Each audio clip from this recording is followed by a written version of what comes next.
Our next speaker, who is Max Goldman from Sense About Science. Max is a development officer at Sense About Science, an independent campaigning charity concerned with the use and abuse of scientific evidence in public life. The charity stands up for public interest in sound science and evidence by advocating honesty and openness and equipping people to ask for evidence and understand it. We take on the difficult issues where evidence is most misunderstood or misused. Please welcome Max Goldman. Thank you very much. Yes, thank you very much for that introduction, James. I'm Max. I also have a colleague with me here today, Steph, who's a volunteer for our Ask for Evidence campaign, which I'll talk to you a bit more about. So just to be clear, as it's a bit confusing, I'm from the charity Sense About Science. That's the organisation I work for. And I'll talk about a lot of the stuff we do, but really the way that I would like you to get involved in our work, if you're interested, or the stuff you can do, is with our campaign, which is called simply Ask for Evidence. So I'll introduce it with some of our background, the issues we work on, the reasons we exist, and then I'll get into what Ask for Evidence is and does, and that's really the kind of work that we're keen for everyone to get involved in. We've been going for about 12 years, and actually, James, you sort of summed up why we exist, so I perhaps don't have to go into it as much, but we exist basically because we believe evidence matters. And we're there really to do two things, which are two sides of the same coin. On the one hand, we're there to challenge misrepresentation of science and evidence in public life, so that's sort of working with journalists, really, or working with the media. But on the other side, working with scientists, we're there to advocate for openness and honesty with research and research findings. Those are things that don't always happen. In fact, when we were set up about 12 years ago, these are some headlines from the Times. The situation was fairly dire, particularly in the UK. We were set up specifically, actually, in the wake of the kind of MMR scandal, which I'm assuming most people in the room are vaguely familiar with, but where there was a lot of confusion and not to say panic in the press following a paper that linked the MMR vaccine to autism. Scientists at that time felt a challenge, shall we say, speaking up, and there's a kind of vicious cycle. In media debates, particularly heated media debates about areas of science which are difficult, or areas of science which are controversial, it becomes increasingly difficult for scientists who work in those areas to feel they can speak up, because it becomes harder and harder. And the less that scientists speak up on these difficult issues, the more heated and sort of away from the evidence that the debate will become, because there aren't scientific voices sort of joining in. And we found this, as I say, when we were set up about 12 years ago, specifically with the MMR scandal, but also on the issue of GM. So GM was a classic kind of a case study of where scientists were working on GM in one sort of way, and the press, particularly the Daily Mail with their sort of Frankenfoods campaign, ran away with quite a huge misconception about what that technology was, what it was doing. I should say at this point that we're not here to advocate for any particular science or technology, and I know GM is something that is controversial. What we are here for, and what sort of my job is to make sure that the real scientists and real researchers are being honest about what they're doing, and about being clear about what they're doing, that's making it out into public life, so that we, who aren't scientists, outside of the scientific bubble, can have a clear, honest, and constructive conversation about the technologies and the areas of science which are affecting our lives. I suppose as a broader point, we can't hope to kind of democratically control or have a sensible democratic debate about science and technology if we don't understand it properly. And the only way we'll understand it if scientists speak out about it, and if it's reported well and discussed in a sort of grown-up manner in the media. So how do we do that? Well, we have quite a big network of scientists we work with, about 6,000 at the moment. As I say, we're UK-based, but we do, science by its nature is quite international. But actually, interestingly, the way that science is understood is very national. So the different scientific debates are interpreted very differently in different countries. The situation in the UK is quite unique. I say our relationship to our kind of science and research our community is actually pretty healthy here, more so than it is in other places. It's easier for scientists to speak out than in other places. People are more willing to hear from them as well. We campaign, and we particularly campaign, and I wanted to put this point in because I'm assuming there might be some in the room with young scientists. Do we have any scientists in the room? Oh no, okay. Well, ish. We've got an ish. Okay. Oh well, maybe I won't spend as much time on this. So I'm often speaking to rooms which have young scientists in them. You may have noticed that there's a tendency. I don't know if this on the Today program or something. There'll be some scientific new study or some story, and a very senior scientist will be brought in to talk about it. And in the sort of culture of science, the way that science works, I think a lot of younger researchers feel that they shouldn't speak out, or that they're not able to speak out because they don't have the seniority. And one of the points that we make is that there are so many scientists and researchers out there. They should all be talking to us about what they do. They should all be engaging debates, whether it's on local radio or going to events or just being more active about defending what they do. As a scientist, intrinsically part of your role is not just doing the research that you happen to do, whatever area it's in, but part of your role is to talk about it and stand up for it so that people can understand it and engage, because science and technology has such a central role in our society. Something else we do with young scientists, which I won't go into as much then, is also campaign on particular things. So, for example, a group of young scientists got together and encouraged the World Health Organization to speak out against the use of homeopathy in the developing world, which was something, again, I won't go too much into it, but encouraging scientists to become activists of sorts. We also do, so a lot of our work is working directly with scientists to speak out about what they do. It's also about removing the systematic barriers that can exist that can stop scientists from speaking out. The libel laws in this country, for example, traditionally had a chilling effect on some scientists from speaking out. And one of our, are you familiar with Simon Singh, the science writer? He wrote Fermat's Last Theorem and some other books.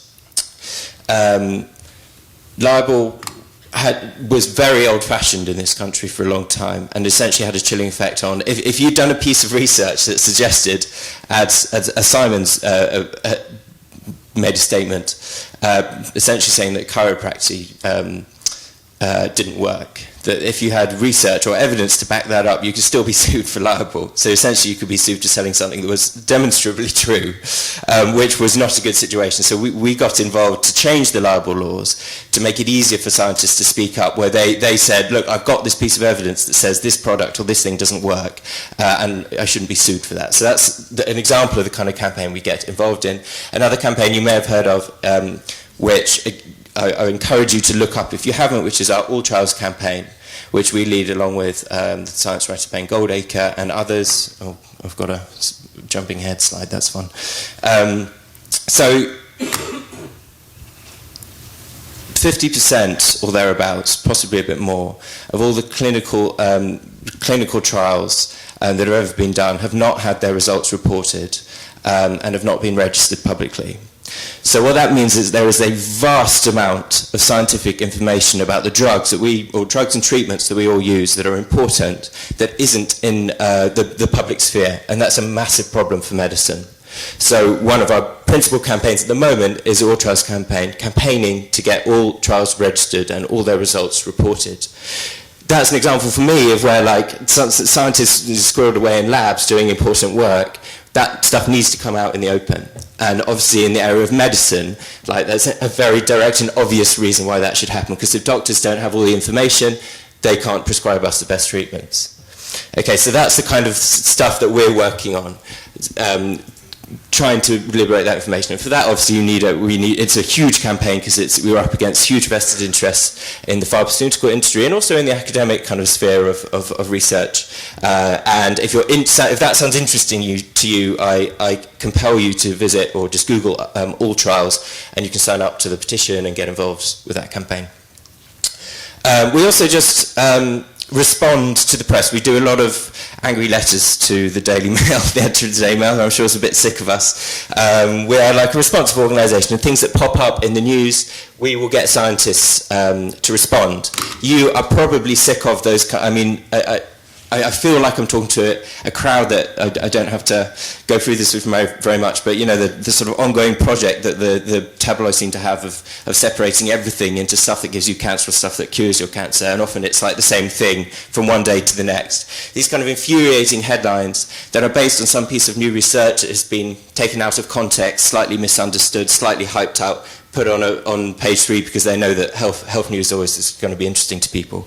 We're there to kind of tell journalists off for doing that and to try and turn the tide. And so we work with scientists. Usually we get the scientists who've done the piece of research that's been misunderstood or misquoted or taken out of context and try and change that stuff. And that may sound like a very uphill battle, and it is, but it's stuff that actually it slowly gets better.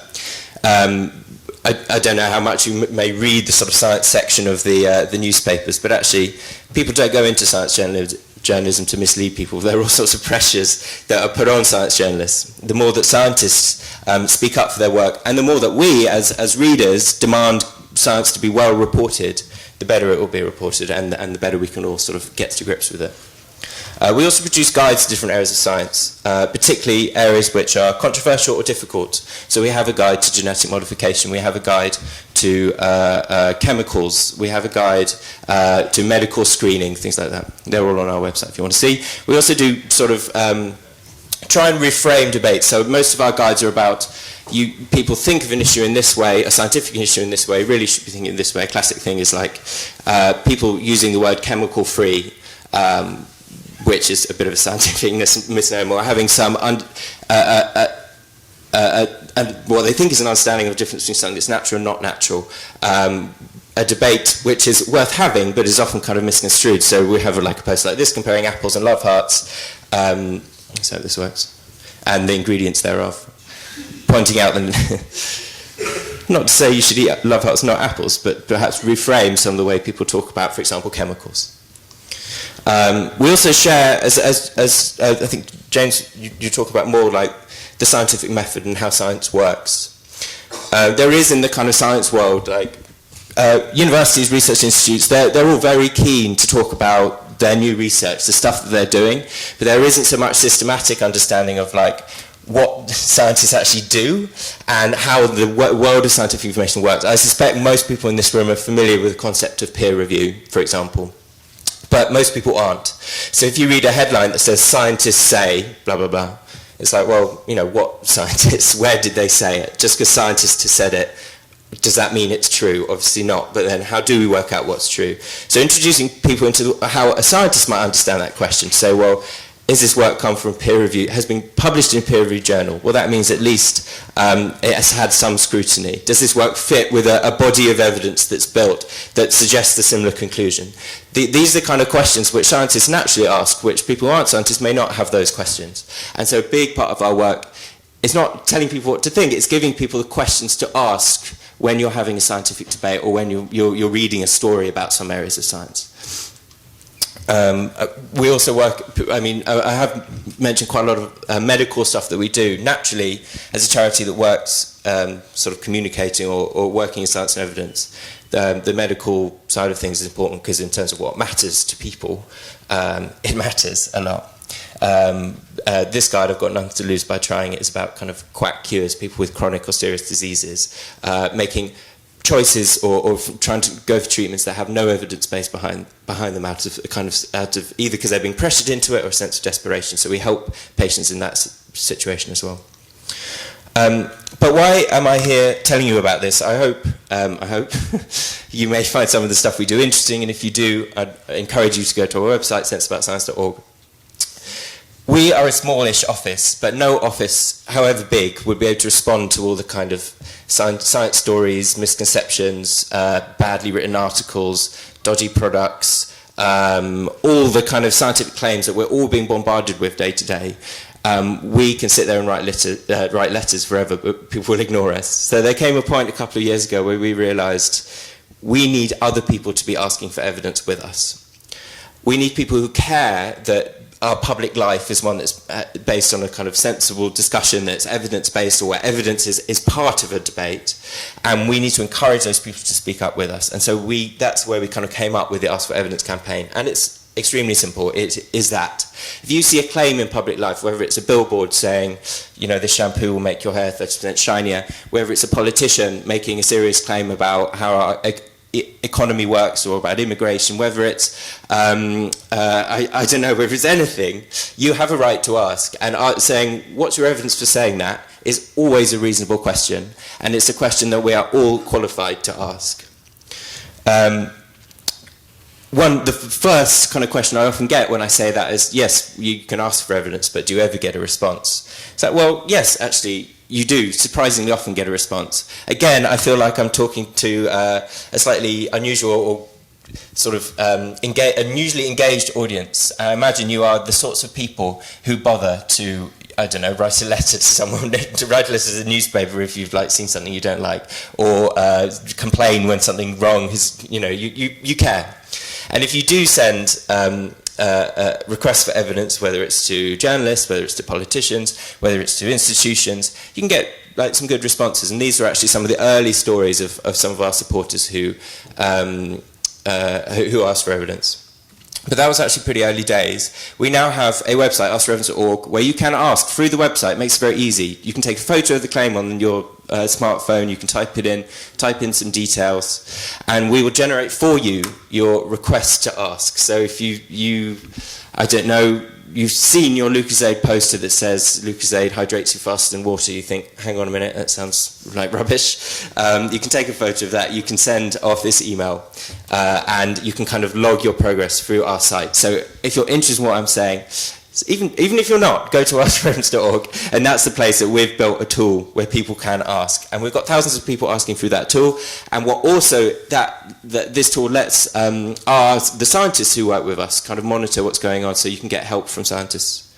The other question I get asked when I say go out and ask for evidence is, well, that's all very well, but I'm not qualified, or I would have no idea what to do with the response. And obviously some things can be quite straightforward, some things can be extremely complicated. But we do have on our website some of the stuff that I've been talking through about how science works, about the kinds of questions that a scientist might ask if they saw a story in the paper about one thing or another, about talking through the different kinds of scientific studies and what they can and can't tell us. A classic one is, almost every day, literally every day, that headlines about how this or that is linked to cancer or some disease, this or that substance or food or activity. And those kind of headlines are based on observational studies, which are very good at finding correlations, but not necessarily causations, for example. The fact that correlation isn't causation is, again, I'm sure something quite familiar to this crowd, but those are the kind of ideas that you'll find on the help center of our website, and that could hopefully help you ask. When it comes to, and so I'm often talking to crowds of people who are really interested in what they said, the white coat lab science side of things.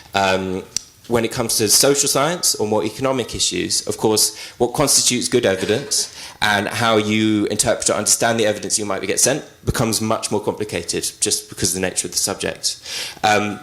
But one of the things we aim to achieve with this campaign is not just making people more accountable for the claims they make, it is actually to have a more honest debate about, okay, well, in this area of policy, what constitutes good evidence? What would be if a politician is going to make a claim about this or that policy is the thing to do?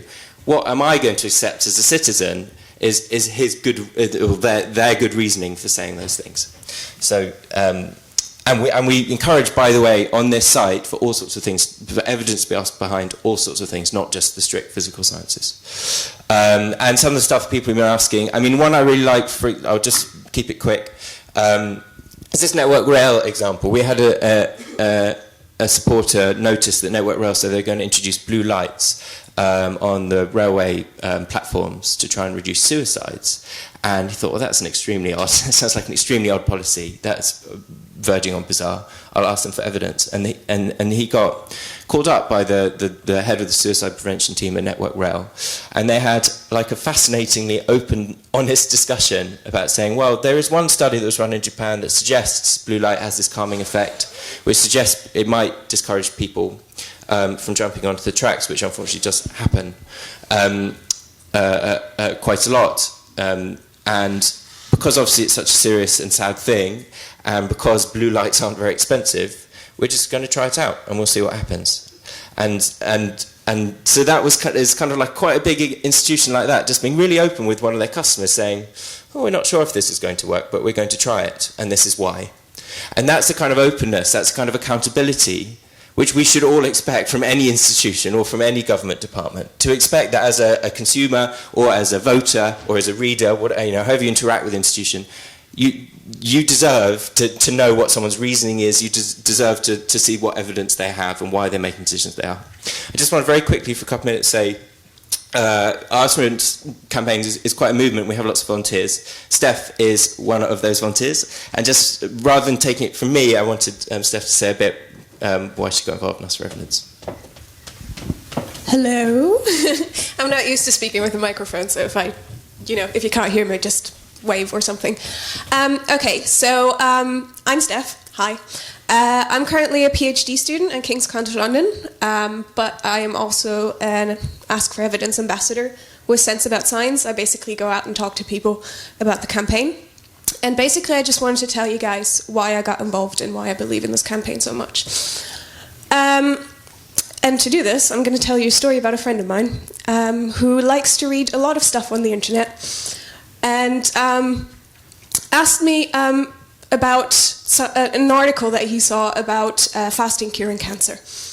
And he asked me what I thought about this and whether the evidence was good for it, and what kind of, whether it works or not.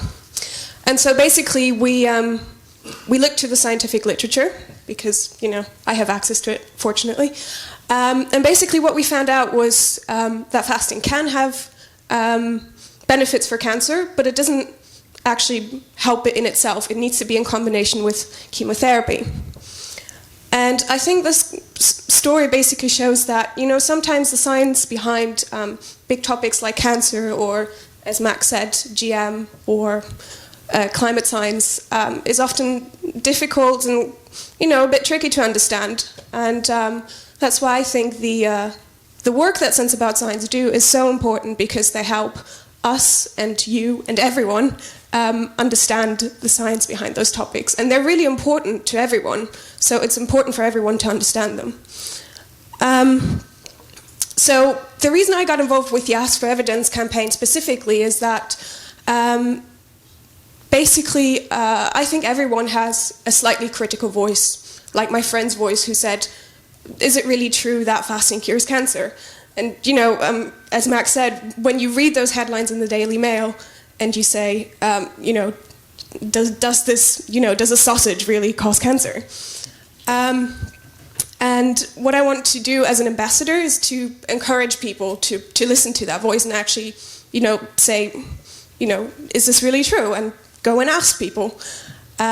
Because I think the only good decisions that we make are based on good evidence.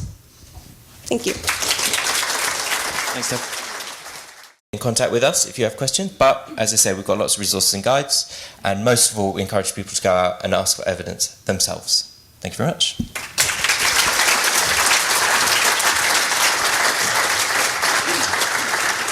Okay, thank you very much, Max. I think we'd just like to take a couple of questions. I think I'm going to start off with one of mine. Well, it's not really a question, but more of a statement. I find that just piling on the brakes with whatever you actually think to be true, because we have all our internal sort of bias.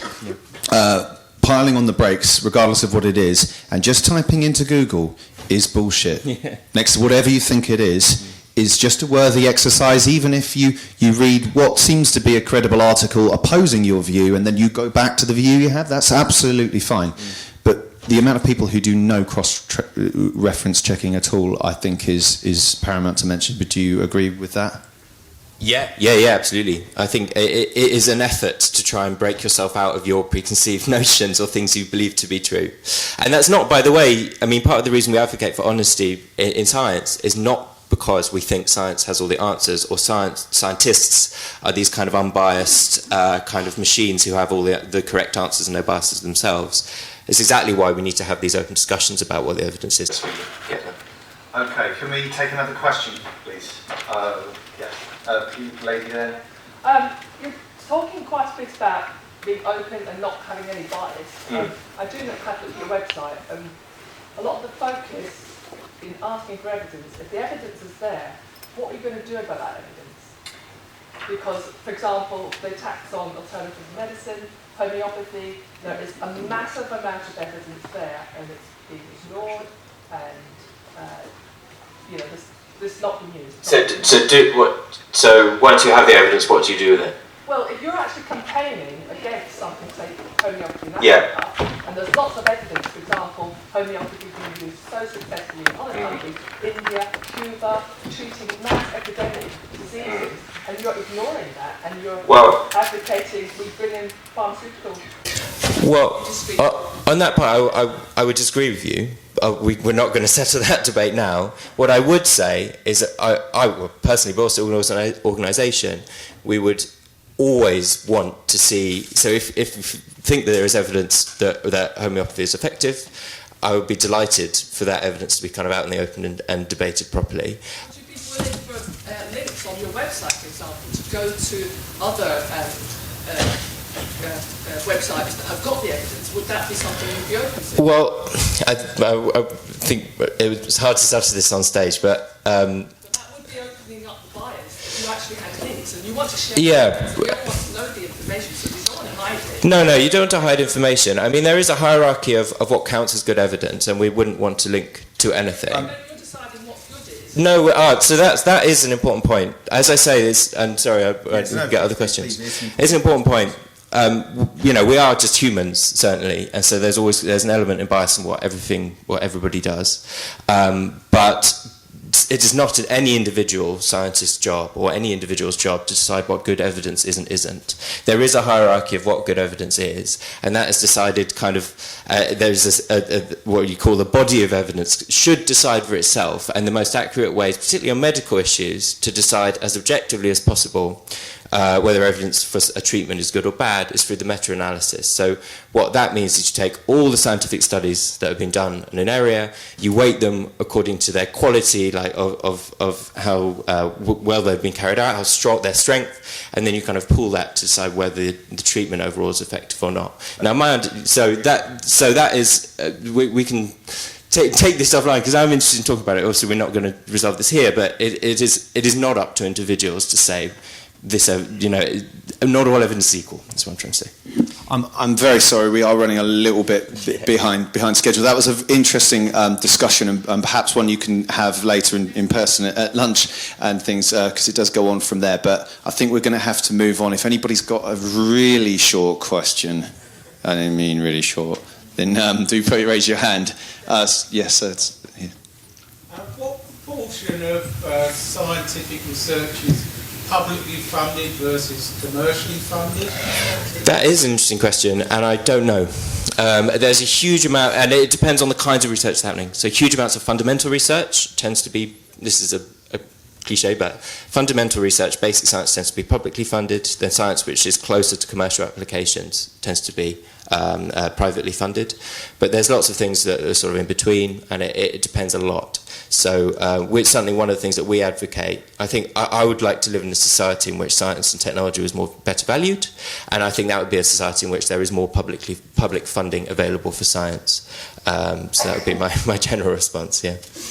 Okay, thank you very much. Thank you. Thanks, appreciate that.